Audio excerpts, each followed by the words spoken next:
ठरलं तर मग मालिकेच्या आजच्या भागामध्ये सोनलला घेण्यासाठी तिचा काका आलेला असतो आणि तो काका आल्यानंतर ना आता एक एक गोष्टी सांगत असतो. म्हणजेच तो कसा सोनलचा काका आहे हे पटवून द्यायचा तो प्रयत्न करत असतो. त्याच वेळेला सोनलही तिथेच थांबलेली असते. सोनलही आता त्याचं सगळं बोलणं ऐकत असते. सोनलला कळत नसतं की खरंच हे आपले नातेवाईक आहेत की नाही, कारण सोनलला ना भूतकाळातील कोणत्याही गोष्टी आठवत नव्हत्या आणि त्यामुळेच हे सगळं होत होतं. सोनलला आता विचारलं जातं की तुला काही आठवते का, हे तुझे काका वगैरे आहेत ते सोनल म्हणते की नाही. मग त्याच वेळेला सोनलच्या पाठीवर असलेला जो निशाण असते, जी भासल्याची असते, ती निशाण आता सायली एकदा रिचेक करते आणि खरंच तिच्या पाठीवर एकरी निशाण असते. आणि ती बघूनच ना सायली अर्जुनकडे बघून इशारा देऊ लागते. तेच दुसरीकडे आता त्या पोलिसांना आठवत असतं की प्रियाने आपली कशा पद्धतीने उलट तपासणी घेतली होती, तर सायली सुद्धा घेऊ शकते. या सगळ्या गोष्टी त्यांना आठवू लागतात, कारण प्रियाला माहिती होतं की सायली किती हुशार आहे आणि पद्धतीनेच तिने त्याला तयार केलेलं होतं. आणि जेव्हा या सगळ्या काही गोष्टी तयार केलेल्या होत्या ना, तेव्हा मात्र आता हे सगळं काही समोरासमोर घडत होतं. आणि जेव्हा या सगळ्या गोष्टी बघून ना खूप मोठा धक्का जो काही आहे तो मात्र इथे आता सायलीला सुद्धा बसत होता. कारण सायलीने ज्या काही प्रश्नांची उत्तर आहेत त्यांनी आता न अडखळता दिलेली होती आणि त्यामुळे आता त्यांना सुद्धा त्यांच्या कानांवर विश्वास बसत नव्हता. तेच आता इकडे प्रियाने ज्या पद्धतीने तयारी करून घेतलेली होती, अगदी तसंच हे सगळं काही आता ते बोलत होते. आणि शिवाय या सगळ्या काही गोष्टी ज्या आहेत ना बोलल्यानंतर अर्जुन सायलीने त्यांच याकडून FIRची कॉपी सुद्धा मागितलेली असते. FIRची कॉपी मागितल्याबरोबर आता ते दोघेही जण त्यांना तर FIRची कॉपी द्यावीच लागते. इन्स्पेक्टर जे असतात ना, जे आलेले असतात, त्यांनी आता ती FIRची कॉपी दिलेली असते. आणि ती कॉपी दिल्यानंतर अर्जुन ती कॉपी एकदम नीट व्यवस्थित वाचत असतो, कारण त्याला सुद्धा ना कुठेतरी शंका येत असते की या सगळ्या काही गोष्टी योग्य तर आहेत की नाही. म्हणूनच तो त्याची सगळ्याची उलट तपासणी करत असतो, कारण उलट तपासणी करणं सुद्धा त्याचं काम होतं. तेच आता दुसरीकडे इकडे जे इन्स्पेक्टर असतात ना, ते म्हणत असतात की बघा, मी तुम्हाला सांगतोय ना की हे जे सगळं झालं आहे ते खरं तर आमच्या देखरेखीखाली झाले. म्हणजे ना आमच्याकडे ही तक्रार आली होती आणि ही तक्रार पुण्यात आल्यामुळे आम्ही या सगळ्याची उलट तपासणी केली आणि त्यानंतरच मग आम्ही इकडच्या पोलीस स्टेशनमध्ये या सगळ्याची तक्रार दाखल केली आणि मग पुढे या सगळ्या काही गोष्टी तुमच्या समोर आलेल्या आहेत असंही आता म्हटलं जातं. एवढं सगळं जेव्हा आता बोललं जातं ना, तेव्हा मात्र आता इन्स्पेक्टर सांगत असतात की बघा, आम्ही ज्या पद्धतीने या मुलीला इथपर्यंत घ्यायला आलो आहोत त्यामध्ये आमच्याकडे काही पुरावे आहेत आणि म्हणूनच आम्ही आलोय. कारण आहे ना, या मुलीची जी आई आहे ती अजूनही या सख्यासाठी रडते, कारण आम्हाला माहिती आहे ना आमची प्राची आमच्या किती जवळची होती. म्हणजेच ती लोक आता असं दाखवत असतात की ह्या सुनीलच नाव प्राची असं होतं आणि प्राची म्हणजेच त्यांचा जीवकी प्राण होती. आणि ह्या सगळ्या ह्याच्यामध्ये तिची आई सुद्धा ती आठवण काढत आहे. आणि म्हणूनच मग मला त्या म्हणाल्या की तू घेऊन ये, काय आहे ना की आमच्या घरात आहे ना आमची ही लाडकी मुलगी होती. असेही आता इकडे असणारे ते काका जे आहेत, जे मुलीला घ्यायला आलेले असतात, सुरेश कदम, ते आता हे सगळं काही बोलत असतात. तेच आता प्रियाने त्यांना व्यवस्थित ट्रेंड केलेलं होतं, कारण सायली ज्या पद्धतीने उलट तपासणी करणार, अर्जुन ज्या पद्धतीने उलट तपासणी करणार, या सगळ्याची सोय जी आहे ते त्यांनी करून ठेवलेली होती. आणि त्यामुळे एकूण एक गोष्टी नाथ आता त्यांना माहिती होत्या आणि अगदी त्या तशाच घडत होत्या. आणि त्यामुळेच ना आता एकदमच ना असं भरून आलेलं होतं. हे आता ऐकल्यानंतर ना इकडे जे सुरेश कदम जे आहेत ना, जे उत्तर देत होते, अगदी तशीच उत्तर इथे असणारे आता सायली समोर सुद्धा सुरेश कदम देत होते. कारण तशीच उत्तर देणं त्यांना बांधील होतं आणि तसंच करणं गरजेचं होतं. तेच आता हे सगळं झाल्यानंतर पुढे आपल्याला पाहायला मिळत असतं की बघा, तुमच्या समोर हे सगळं मी आता सांगितलेलं आहे आणि या सगळ्या काही गोष्टी तुम्हाला सांगितल्यानंतर तरीही तुम्हाला कुठे काही कमतरता वाटते का, तर तसं मला सांगा. मग आपण या सगळ्या काही गोष्टी ज्या आहेत ना त्याच्यामध्ये बदल करूया. मग आता या सगळ्या गोष्टी सांगितल्यानंतर अर्जुन आणि सायली एकमेकांकडे बघत असतात. पण आता जी FIR ची कॉपी दिलेली असते त्या गोष्टीवर ना इतक्या लगेवर विश्वास ठेवायचा असं काही वाटत नव्हतं. आणि म्हणूनच मग आता आपण या सगळ्या गोष्टींवर इतक्या तरी विश्वास ठेवायला नको, असंही आता सायली अर्जुनला बोलत असते. त्याच वेळेला इकडे सोनलला सुद्धा विचारलं जातं की तुला काही आठवते का, यांच्यासोबत घालवलेले दिवस आणि हे काकात तुझ्या काही लक्षात येतायत का, या सुद्धा गोष्टी विचारल्या जातात. मग आता सोनलला काहीच आठवत नसल्यामुळे सोनलला आता इथे सायली जवळ घेत असते. सायली आता सोनलला म्हणते की बाया रडू नकोस, तुला जर काही आठवत नसेल ना आणि जर तुला जायचं नसेल ना तर तुला आम्ही नाही सोडणार, नको काळजी करूस, असं देखील आता म्हटलं जातं. तेच आता इथे इन्स्पेक्टर जे आहेत ते म्हणत असतात की तुम्हाला जसं वाटते तसं काही चुकीचं समजू नका का येणार. हे आमच्याकडे ही तक्रार आली होती आणि याचा पूर्णपणे तपास केल्यानंतरच आम्ही इथपर्यंत येऊन पोहोचलेलो आहोत. कारण आता कित्येक वर्ष झाले ही मुलगी हरवली आहे आणि पण त्यानंतर आम्हाला असं कळलं की ती मुलगी जी आहे ती इथे ठेवली गेलेली आहे. खरं तर जे गुरुजी पुण्यात होते त्यांना सुद्धा आम्ही या सगळ्या गोष्टी विचारल्या तेव्हा त्यांनी सांगितलं की त्यांनी एका पनवेलच्या गुरुजींकडे या मुलीला ठेवडायला दिलेला आहे. बरोबर की नाही असंही आता विचारलं जातं. मग आम्ही या मुलीला शोधण्यासाठी ना खूप पायी वनवन फिरलेलो आहोत, असं देखील आता ते काका जे आहेत ते बोलत असतात. काका उगाचच या सगळ्या काही गोष्टी चढून उतरून सांगत असतात आणि मग या सगळ्या गोष्टींमधून ते म्हणत असतात की बघा, आता आम्ही तुमच्या समोर सगळं काही खरोखर सांगतोय. मग आता आम्ही त्याबद्दलचे पुरावे सुद्धा देतोय. या सगळ्यामध्ये तुम्ही आमच्या मुलीलाच म्हणजेच आमच्या पुतणीला सोडायला हवं, असंही आता ते म्हणत असतात. कारण हिच्या आईने सुद्धा आतापर्यंत हिच्यासाठी खूप जास्त सहन केले आणि ती आसुसलेली आहे.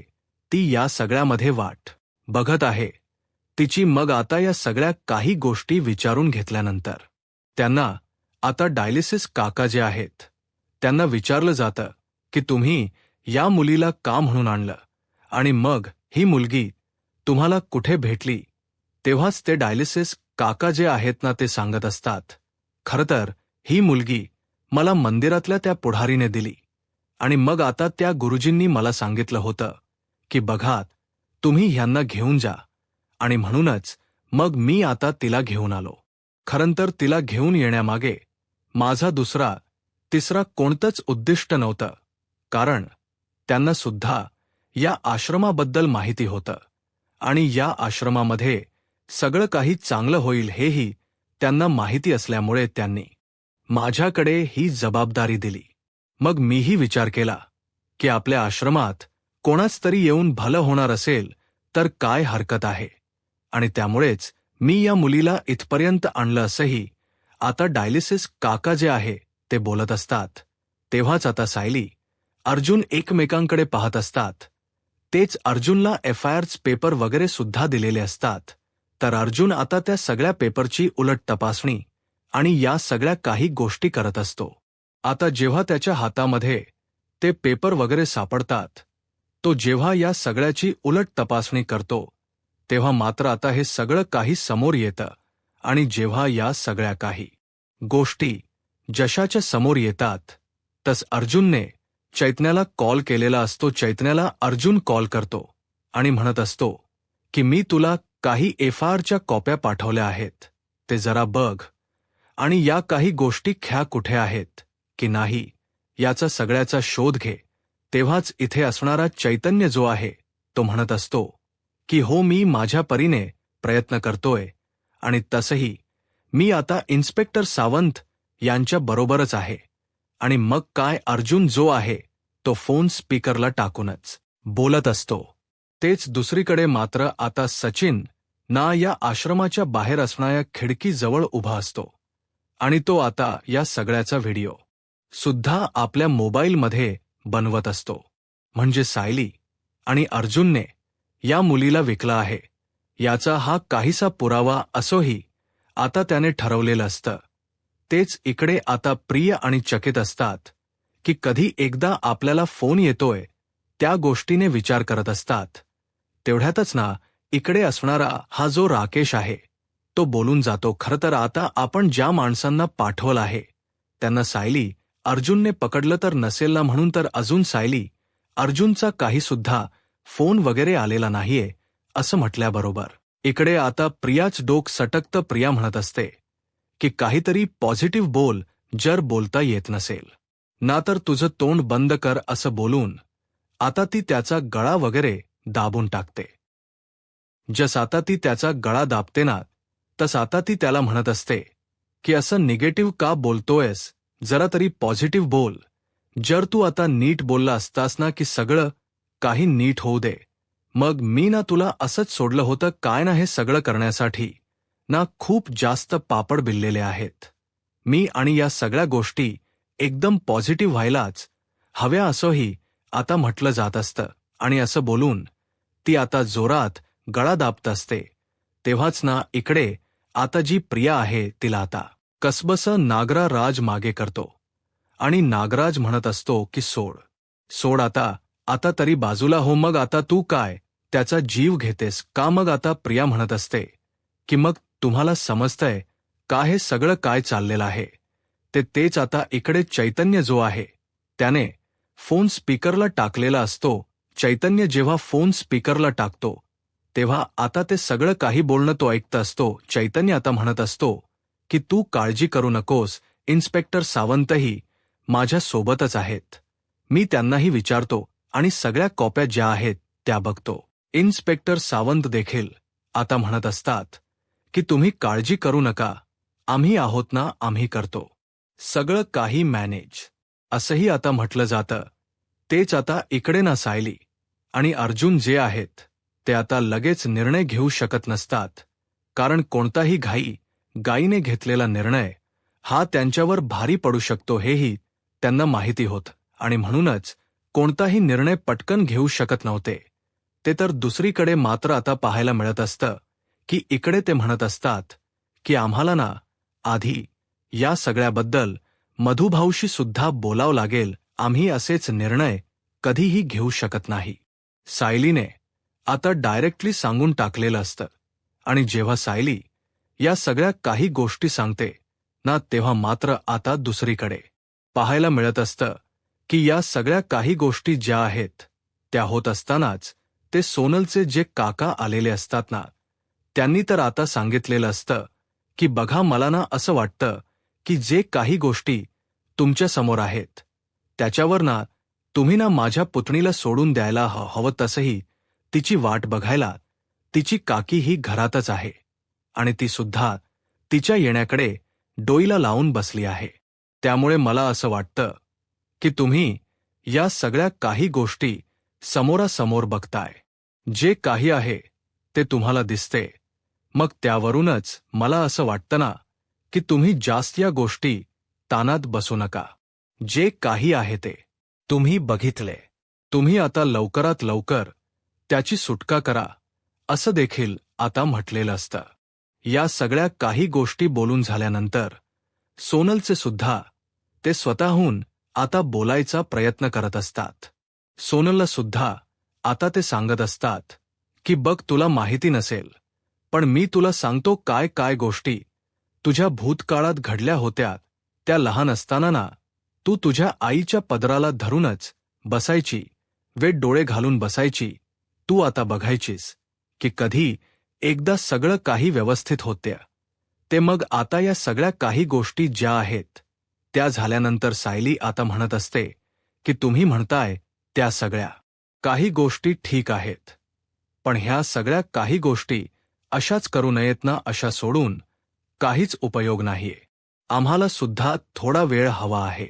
आम्ही पटकन असे निर्णय घेऊ शकत नाही. जस तुम्ही सोनलला या सगळ्या काही गोष्टी आठवून सांगताय, पण त्या सगळ्या काही गोष्टी खऱ्या असतील कशावर ना. त्यामुळेच आता आम्हाला थोडा वेळ द्या. त्यावर आता ते सुरेश कदम जे आहेत ते म्हणत असतात की तुम्ही अजून कसली वेळ मागताय, जे काही आहे ते सगळं काही तुमच्या समोर आहे. आणि मग आता अजून कसल्या गोष्टींची शहानिशा तुम्हाला करायची आहे. म्हणजेच बघात, तुम्हाला मी सगळे पुरावे दिलेत, सगळ्या काही गोष्टी परफेक्ट अशा सांगितलेल्या आहेत. त्यावर तुम्हाला विश्वास हा ठेवावयास लागणार आहे, असंही आता म्हटलं जात असतं. मग तेव्हाच ना सायलीला या गोष्टी पटत नसतात. त्यामुळे सायली थोडासा विचार करत असते की कसं आपण एखाद्या माणसाकडे लगेच जबाबदारी द्यायची, म्हणून सायलीचा जीव नुसता वर खाली होत असतो. तसेच इकडे अस्मिता जी आहे ती मात्र आता बसलेली असते. तीच ऑफिसमध्ये काम सुरू असतं, पण तिला ना सध्या गोलूची खूप जास्त काळजी वाटत असते. तिला कळत असतं की एकटीच्या कल्पनाने ती बाळ सांभाळायला जाणार नाही आहे, आणि म्हणूनच मग ती आता म्हणत असते की मम्मा, तुला नाही येते ना सांभाळता, मला कळते, म्हणूनच मी तुला म्हणते, ऐक ना मम्मा. मी काय म्हणते की सायली आली नाहीये का, सायलीकडे तू राहिला असता नाही ना ग, सायली अजून आलेली नाही, असं देखील आता इकडे असणारी कल्पना म्हणत असते. सायली आली नाहीये म्हटल्यावर अजूनच टेन्शन ना इथे आता अस्मिताला येत असतं. अस्मिताला असं वाटत असतं की सायली जर आश्रमातून लवकर येईल तर ती नक्कीच आपल्या बाळाला सांभाळेल, पण ते काही शक्य झालेलं नव्हतं. आणि त्यामुळेच आता ना या सगळ्या काही गोष्टी घडत होत्या. कल्पना अस्मिताला म्हणत होती की तू काळजी करू नकोस, इथे आहे मी बाळाजवळ, बाळाची काळजी मी घेते, त्यामुळे आता तू टेन्शन घेऊ नकोस, असं देखील आता म्हटलेलं असतं. आणि त्यानंतर आता इकडे तिकडे शोधाशोध सुरू असते. पण दुसरीकडे मात्र आता अस्मिताला असं वाटत असतं की आपली आई जी आहे ती कुठेतरी कमी पडते. मग आपण काम सोडून कसं जायचं हाही विचार मनामध्ये येत असतो. पण तिला आता कल्पना सांगत असते की तू बिलकुलही टेन्शन घेऊ नकोस, बिलकुलही काळजी करू नकोस. इकडची कारण इकडच्या सगळ्या काही गोष्टी आहेत ना, ते आम्ही बघतो तेव्हाच ना. ती आता विचार करत असते. फोन ठेवल्यावर सुद्धा आता मधुभाऊ एका साईडला बसलेले असतात. ते सायली, अर्जुन मधुभाऊंकडे जातात आणि मधुभाऊंना समजवायचा प्रयत्न करत असतात. मधुभाऊंना आता ते दोघेही जण म्हणत असतात की बघा मधुभाऊ, तुम्हाला आता या सगळ्या काही गोष्टी कशा वाटतात आम्हाला, तर या गोष्टी लगेचच सहजासहजी पटत नाहीत. आणि त्यामुळेच आम्ही तुम्हाला म्हणत आहोत की काय वाटतं तुम्हाला. तेव्हाच ना आता मधुभाऊ सुद्धा म्हणत असतात की हो, तू बोलतोय असते अगदी बरोबर आहे. आपण हा निर्णय ना अशा इतक्या घाईघाईने पटकन कोणताही घेऊ शकत नाही. आणि हा निर्णय जर आपण पटकन घेऊ शकत नाहीये ना, त्यामुळेच मला असं वाटते की आपण थोडं थांबायला हवं. कारण जे काही निर्णय आहे ते आता सायलीवर आहेत. आणि सायलीवर जरी आपण या सगळ्याची जबाबदारी सोपवली तरी सुद्धा मला असं वाटत नाही की प्रत्येक वेळेला सगळ्या काही गोष्टी खऱ्या असतील. आधी आपण सगळ्याची शहानिशा करूया. पण आता सायली, तू जो काही निर्णय घेशील ना तो आम्हाला मान्य आहे, असंही आता म्हटलं जातं. मग जेव्हा या सगळ्या काही गोष्टी बोलल्या जातात ना, तेव्हा मात्र आता सायली जी आहे ती थोडी विचार करत असते. कारण तिला ना आता समजत नसतं की काय करावं. तेवढ्यात श्वेता आतमध्ये येते आणि श्वेता येऊन निरोप देत असते. म्हणत असते की ती बाहेर रेतना बोलत आहेत की त्यांच्यासाठी ना त्यांची वहिनी वाट बघत आहे. प्राचीची म्हणे. मग आता जेव्हा श्वेताने हे सगळं सांगितलेलं असतं तेव्हा आता सायलीला सुद्धा या सगळ्या काही गोष्टी ज्या आहेत त्या आठवू लागतात. सायली आता बाहेर येते आणि मग आता सोनलकडे बघत असते.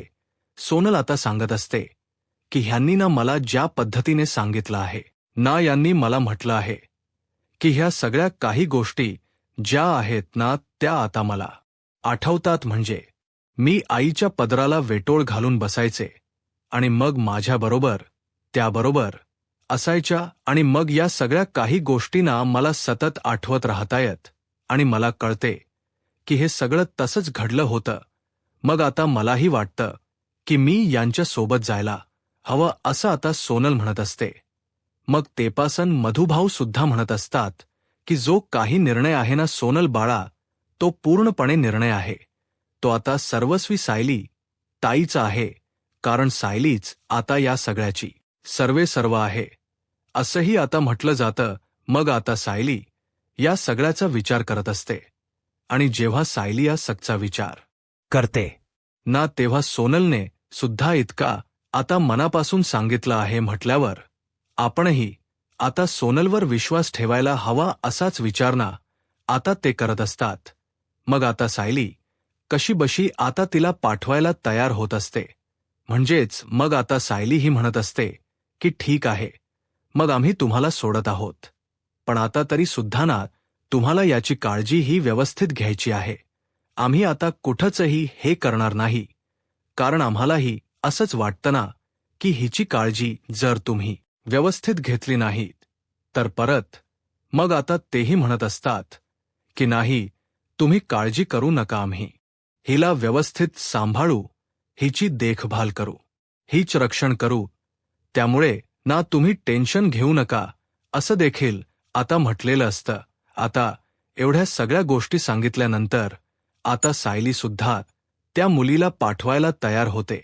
जसं सायली आता त्या मुलीला पाठवायला तयार झालेली असते ना तसं मात्र आता सायली आता त्या मुलीला भेटते वगैरे आणि त्या मुलीला सांगत असते की कधीही काही झालं तरी बिनधास्तपणे तू यायचं इथे आणि मग तुझंच घर समजायचं आणि व्यवस्थित राहायचं हेही आता सांगितलेलं असतं. आणि जेव्हा या सगळ्या काही गोष्टी सांगितलेल्या असतात तेव्हा मात्र आता ती सुद्धा थोडासा विचार करत असते. मग ती म्हणत असते की काका, मी आजचा दिवस इथे थांबते ना, म्हणजे मला इथे जरा बरं वाटेल. इथे मी जर थांबले तर असंही आता म्हटलं जातं. मग तेव्हाच ना या सगळ्या काही गोष्टी बोलल्यानंतर ती आता म्हणत असते की ते म्हणतात की ठीक आहे, पण तुझी आई सुद्धा वाट बघते. तेव्हाच ना मग सायलीही त्या मुलीला समजावते आणि सायलीही त्या मुलीला सांगत असते की बाळा, नको काळजी करूस, या सगळ्याबद्दल तुला जेव्हाही कधी भेटावंस वाटेल ना तेव्हा तू उठ आणि पहिल्यांदा आम्हाला भेटायला ये, मग तर झालं. मग आता नको काळजी करूस असंही आता म्हटलं जातं. या सगळ्या गोष्टी सांगून जेव्हा समजवल्या जातात तेव्हा आता सायली शेवटी त्या पेपर्सवर वगैरे सुद्धा सही वगैरे करून टाकते, कारण सायलीलाही फुतकारणे असंच वाटत असतं की आपणही आता त्या मुलीला जर तीच कुटुंब मिळत असेल तर त्या सख्यापासून आपण लांब का ठेवायचं. सचिनने आता प्रत्येक गोष्टीचे फोटोज काढलेले असतात, कारण सचिनला वाटत असतं की हे पुरावे त्याच्यासाठी खूप जास्त महत्त्वाचे आहेत आणि त्यासाठी त्याने आता ते सगळे पुरावे जे आहे ते कॅमेऱ्यात कैद करून घेतलेले असतात. त्या मुलीला आता लगेच ना आश्रम सोडून जायचं नसतं, कारण आतापर्यंत सायलीने जे जे काही केलेलं होत त्या सगळ्या काही गोष्टी आहेत ना तिला आता आठवत असतात आणि त्यामुळेच ना ती आता या सगळ्या गोष्टींचा विचार करत असते. तेच आता दुसरीकडे पाहायला मिळत असते की सायलीही तिला सांगत असते की तुला कधीही इकडची आठवण आली ना तर बिंदासपणे तू येऊ शकतेस, कोणतीही काळजी करू नकोस. मला माहिती आहे की तुला आता या सगळ्या काही गोष्टी जड जात असतील, पण मीही समजू शकते की तुला या सगळ्या गोष्टीचा त्रास होतोय, पण नको काळजी करूस असंही आता म्हटलं जातं.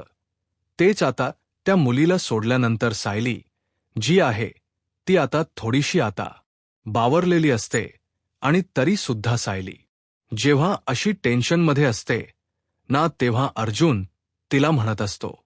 सायली म्हणत असते की आपण काही चुकीचं तर केलेलं नाही ना, मला तर कधी कधी भीतीच वाटते. असेही आता म्हटलं जातं. मग तेव्हाच ना तो समजावतो आणि म्हणत असतो की नको इतक्या गोष्टींचा विचार करूत. तर इकडे दुसरीकडे श्वेताने कॉल करून सांगितलेलं असतं की आपला प्लॅन सक्सेस झाला आहे. त्यामुळे आता प्रियासोबतच सगळेच जण खूप जास्त खुश असतात. कारण आता सायलीला अडकवण्यासाठी त्यांनी आता जे काही प्रताप केलेले असतात ते सगळे काही आता सक्सेस होत असतात. यूट्यूब चॅनलला सबस्क्राईब करा आणि व्हिडिओ लाईक करा. धन्यवाद.